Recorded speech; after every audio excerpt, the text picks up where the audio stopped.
നമ്മൾ RC coupled amplifier continue ചെയ്യാണ്.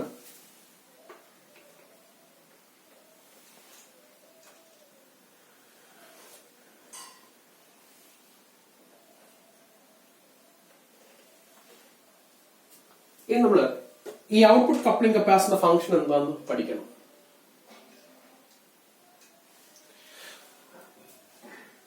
ഈ ഔട്ട്പുട്ട് കപ്ലിംഗ് കപ്പാസിറ്റർ CCയുടെ ഫംഗ്ഷൻ എന്ന് പറഞ്ഞാൽ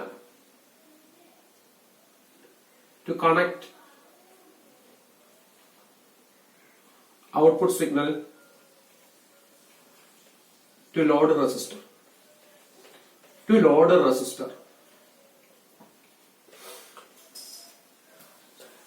ആംപ്ലിഫൈ ചെയ്ത് കളക്ടറിൽ വരുന്ന സിഗ്നലിനെ ലോഡ് റെസിസ്റ്ററിലേക്ക് കണക്ട് ചെയ്യണം. അതാണ് ഈ കപ്ലിംഗ് കപ്പാസിറ്റർ CCയുടെ ഫംഗ്ഷൻ. വീണ്ടും ഒരു ഫംഗ്ഷൻ ഉണ്ട്. ഈ ഔട്ട്പുട്ട് സിഗ്നലിൽ നിന്ന് DC കമ്പോണന്റിനെ ബ്ലോക്ക് ചെയ്യുക, DCയെ ബ്ലോക്ക് ചെയ്യുക. നമുക്ക് ഔട്ട്പുട്ടിൽ വേണ്ടത് പ്യുവർ AC ആണ്. DCയെ ബ്ലോക്ക് ചെയ്യുക.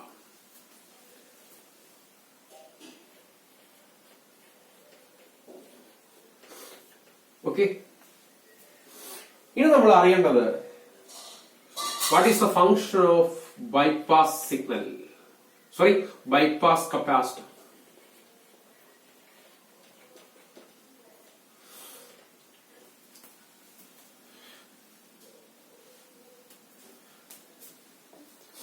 അപ്പോൾ ബൈപാസ് കപ്പാസിറ്റർ C അത് കണക്ട് ചെയ്തിരിക്കുന്നത് റെസിസ്റ്റർ REക്ക് പാരലായിട്ടാണ് കണക്ട് ചെയ്തിരിക്കുന്നത്.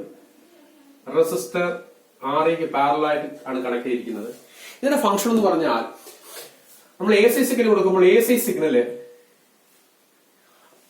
RE എന്ന റെസിസ്റ്റർ വഴി ഫ്ലോ ചെയ്യാതെ ഈ കപ്പാസിറ്റർ വഴി ബൈപാസ് ചെയ്തിങ്ങി പോരാൻ വേണ്ടിയാണ് ബൈപാസ് കപ്പാസിറ്റർ യൂസ് ചെയ്യുന്നത്. ഓക്കെ, അപ്പോൾ AC സിഗ്നല് RE വഴി ഫ്ലോ ചെയ്യാതെ ഈ കപ്പാസിറ്റർ വഴി ബൈപാസ് ചെയ്തിങ്ങി പോരാൻ വേണ്ടിയാണ് ബൈപാസ് കപ്പാസിറ്റർ ഉപയോഗിക്കുന്നത്. ഇത് ഉപയോഗിച്ചില്ല എങ്കിൽ എന്ത് സംഭവിക്കുന്നു ചോദിച്ചു കഴിഞ്ഞാൽ AC സിഗ്നല് RE വഴി ഒഴുകും, ഫ്ലോ ചെയ്യും. AC signal will flow through resistor RE. അപ്പോൾ അവിടെ ഒരു വോൾട്ടേജ് ഡ്രോപ്പ് കൂടും. അപ്പോൾ അവിടുത്തെ വോൾട്ടേജ് ഡ്രോപ്പ് കൂടിയാൽ ഔട്ട്പുട്ട് വോൾട്ടേജ് കുറയും. അങ്ങനെ വോൾട്ടേജ് ഗെയിൻ കുറയും. അപ്പൊ നമ്മള് 1 വോൾട്ട് കൊടുത്തപ്പോൾ ഔട്ട്പുട്ടിൽ 10 വോൾട്ട് കിട്ടി. അപ്പോൾ വോൾട്ടേജ് ഗെയിൻ എത്ര? ഔട്ട്പുട്ട് ഡിവൈഡ് ബൈ ഇൻപുട്ട്, അതായത് 10 ഡിവൈഡ് ബൈ 1, ഗെയിൻ 10 കിട്ടി. പക്ഷേ ഈ കപ്പാസിറ്റർ ഉപയോഗിച്ചില്ല എങ്കിൽ ഗെയിൻ ചിലപ്പോൾ 2 3 ഒക്കെ ആയിരിക്കും കിട്ടുന്നത്. ഔട്ട്പുട്ടിൽ 10 കിട്ടുന്നതിന് വരെ 3 വല്ലതും കിട്ടും. കാരണം ഈ കപ്പാസിറ്റർ ഉപയോഗിച്ചില്ലെങ്കിൽ AC സിഗ്നല് റെസിസ്റ്റർ RE വഴി ഫ്ലോ ചെയ്യും. അപ്പോൾ അവിടെ വോൾട്ടേജ് ഡ്രോപ്പ് ഉണ്ടാവും, വോൾട്ടേജ് ഡ്രോപ്പ് കൂടും. അങ്ങനെ ഔട്ട്പുട്ട് വോൾട്ടേജ് കുറയും. ഔട്ട്പുട്ട് വോൾട്ടേജ് കുറഞ്ഞാൽ വോൾട്ടേജ് ഗെയിനും കുറയും. അപ്പോൾ ആംപ്ലിഫയറിന്റെ ഗെയിൻ കുറയ്ക്കും ഈ കപ്പാസിറ്റർ യൂസ് ചെയ്യുന്നില്ലെങ്കിൽ. Okay, if capacitor C is not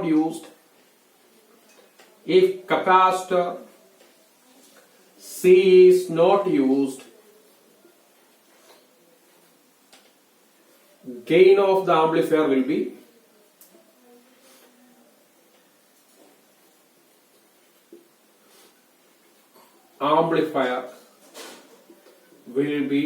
reduced. Gain of the amplifier will be reduced. Okay. അപ്പോൾ നിങ്ങൾ ഇപ്പോൾ RC coupled ആംപ്ലിഫയറിന്റെ ഓരോ കമ്പോണന്റ്സിന്റെ ഫംഗ്ഷൻ നിങ്ങൾക്ക് മനസ്സിലായി. നിങ്ങൾ ഇത് വർക്കിംഗ് ചോദിച്ചു കഴിഞ്ഞാൽ ഈ ഇൻപുട്ട് വരയ്ക്കുക, ഔട്ട്പുട്ട് വരയ്ക്കുക, ഇത്രയും കമ്പോണന്റ്സിന്റെ ഫംഗ്ഷൻ മാത്രം എഴുതി വെച്ചാൽ തന്നെ ഒരു 10 മാർക്കിന് ചോദിച്ചു കഴിഞ്ഞാൽ 8 മാർക്കും കിട്ടും. ഞാൻ ഒന്നുകൂടെ പറയാം, R1 R2 യൂസ് ചെയ്യുന്നത് ബയാസിങ്ങിന് വേണ്ടിയാണ്.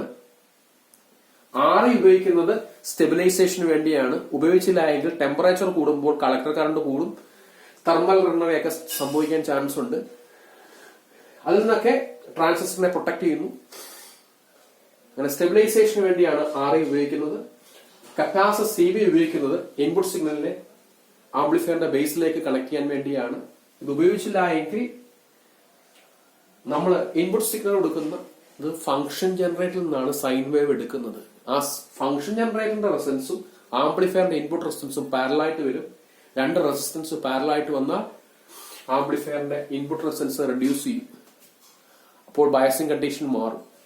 ഇനി ആർ സിയുടെ ഫംഗ്ഷൻ എന്ന് പറഞ്ഞാൽ ആംപ്ലിഫയർ സിഗ്നൽ വരുന്നത് ആർ സിക്ക് അക്രോസ് ആയിട്ടാണ്. ഇനി ഔട്ട്പുട്ട് കപ്ലിംഗ് കപ്പാസിറ്റർ ഉപയോഗിക്കുന്നത് ഈ കളക്ടറിൽ വരുന്ന ആംപ്ലിഫയർ സിഗ്നലിനെ ലോഡ് റെസിസ്റ്ററിലേക്ക് കണക്ട് ചെയ്യാൻ വേണ്ടിയാണ്. എമിറ്റർ ബൈപാസ് കപ്പാസിറ്റർ ഇപ്പോൾ ഞാൻ പറഞ്ഞതേ ഉള്ളൂ. ഇത് ഉപയോഗിച്ചില്ലെങ്കിൽ ആംപ്ലിഫയറിന്റെ ഗെയിൻ കുറയും. ഇത് നന്നായി പഠിച്ചിരിക്കണം. ഇത് നന്നായി അറിഞ്ഞിരുന്നാൽ മാത്രമേ നമുക്ക് ബാക്കിയുള്ള കാര്യങ്ങൾ അറിയാൻ പറ്റത്തുള്ളൂ. ഇതാണ് ഒരു ആംപ്ലിഫയറിന്റെ ഫിഗർ. ഇനി എന്റെ വർക്കിംഗ് നമുക്കൊന്ന് നോക്കാം.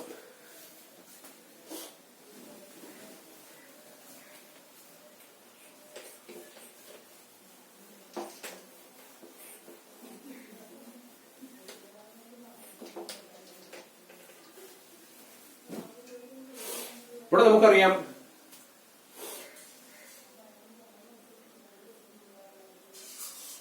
R1 R2 ഉപയോഗിക്കുന്ന ബയാസിങ്ങിന് വേണ്ടിയാണ്, RE ഉപയോഗിക്കുന്നത് സ്റ്റെബിലൈസേഷന് വേണ്ടിയാണ്.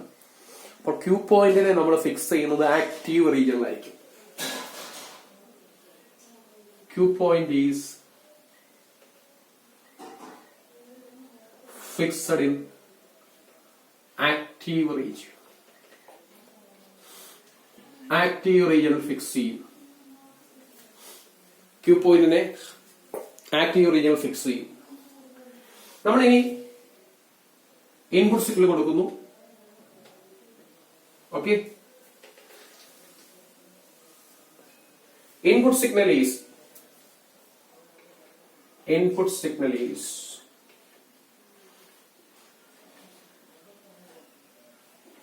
connected to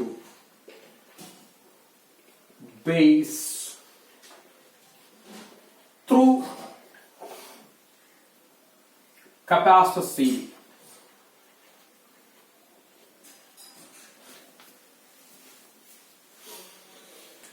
അപ്പോൾ നമ്മൾ ഈ ഇൻപുട്ട് സിഗ്നല് ഇവിടെ ഇതിന്റെ വർക്കിംഗ് വലുതായിട്ട് പറയാനൊന്നുമില്ല.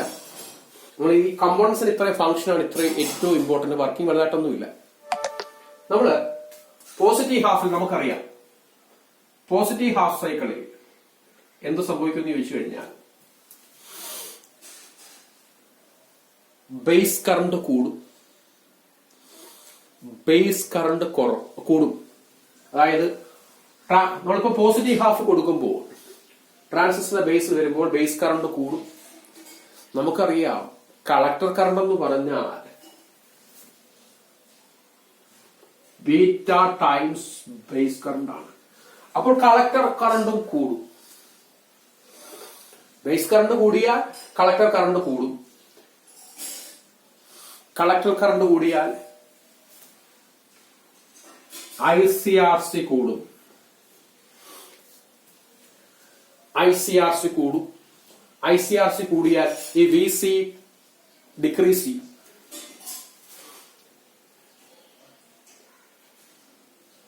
VC ഡിക്രീസ് ചെയ്യും. ഓക്കെ,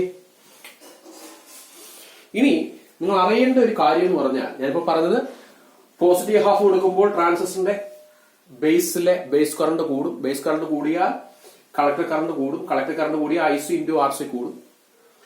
ഇനി നമ്മൾ പോസിറ്റീവ് ഹാഫ് കൊടുക്കുമ്പോൾ നമുക്ക് ഔട്ട്പുട്ടിൽ കിട്ടുന്നത് നെഗറ്റീവ് ഹാഫാണ്. നെഗറ്റീവ് ഹാഫാണ്. നെഗറ്റീവ് ഹാഫ് സൈക്കിൾ ഔട്ട്പുട്ടിൽ പ്രൊഡ്യൂസ് ചെയ്യുന്നത് പോസിറ്റീവ് ഹാഫ് സൈക്കിൾ ആണ്. ഓക്കെ, അപ്പോൾ ഇൻപുട്ടും ഔട്ട്പുട്ടും തമ്മിലുള്ള നോക്കി, ഔട്ട്പുട്ട് വരുന്നത് RC ക്ക് അക്രോസ് ആയിട്ടാണ്. അതായത് amplified signal will come across collector resistor RC. Amplified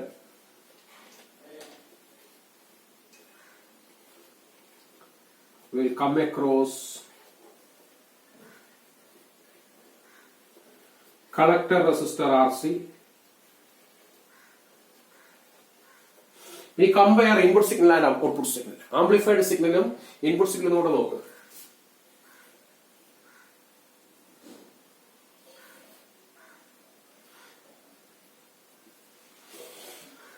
input signal തലതിരിഞ്ഞാണ് ഔട്ട്പുട്ട് കിട്ടിയിരിക്കുന്നത്. ഓക്കെ, ഇൻപുട്ട് സിഗ്നല് തലതിരിഞ്ഞാണ് ഔട്ട്പുട്ട് കിട്ടിയത്. ഓക്കെ, നമ്മൾ ഇൻപുട്ടിൽ പ്ലസ് കൊടുക്കുമ്പോൾ ഔട്ട്പുട്ടിൽ മൈനസ് കിട്ടും, ഇൻപുട്ടിൽ മൈനസ് കൊടുക്കുമ്പോൾ ഔട്ട്പുട്ടിൽ പ്ലസ് കിട്ടും. അതായത് ഇൻപുട്ട് സിഗ്നലും ഔട്ട്പുട്ട് സിഗ്നലും തമ്മിൽ 180 ഡിഗ്രി ഫേസ് ഡിഫറൻസ് ഉണ്ട്. Phase difference of 180 degree between input and output. Input signal output signal തമ്മിൽ 180 ഡിഗ്രി ഫേസ് ഡിഫറൻസ് ഉണ്ട്. This phenomenon is known as phase reversal. Phase reversal.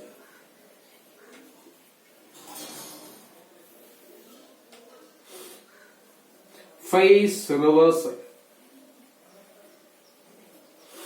Input കൊടുക്കുമ്പോൾ അത് തലതിരിഞ്ഞ് ആണ് ഔട്ട്പുട്ടിൽ ആംപ്ലിഫൈ ചെയ്ത് കിട്ടുന്നത്. Okay, this phenomenon is known as phase reversal. Phase reversal അതായത് ഇൻപുട്ടും ഔട്ട്പുട്ടും തമ്മിൽ 180 ഡിഗ്രി ഫേസ് ഡിഫറൻസ് ഉണ്ട്. കോമൺ എമിറ്റർ കോൺഫിഗറേഷനിലാണ് ഫേസ് ഡിഫറൻസ് സാധാരണഗതിയിൽ കാണുന്നത്. ഓക്കെ, ഇനി നമുക്ക് ഇതിന്റെ ഗെയിൻ പഠിക്കണം. ഓക്കെ, ഇതിന്റെ ഗെയിൻ പഠിക്കണം.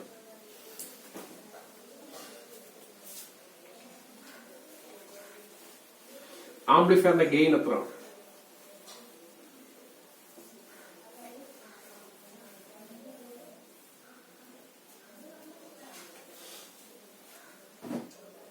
ആംപ്ലിഫയറിന്റെ ഗെയിൻ കാണാനുള്ള equation V out divided by V. ഗെയിന്റെ സിമ്പൽ AV എന്നാണ്. AV. V out divided by V. Output 10ഉം ഇൻപുട്ട് 1ഉം ആണെങ്കിൽ ഗെയിൻ എത്രയാണ്? 10. Output voltage divide by input voltage. ഇനി നമുക്ക് ഈ ഗെയിനെ ഡെസിബൽ എക്സ്പ്രസ് ചെയ്യാം. This gain can be, voltage gain can be expressed in decibel.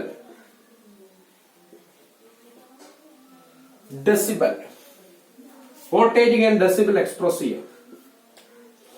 For voltage gain in dB, decibel എന്ന് പറഞ്ഞാൽ 20 log 10.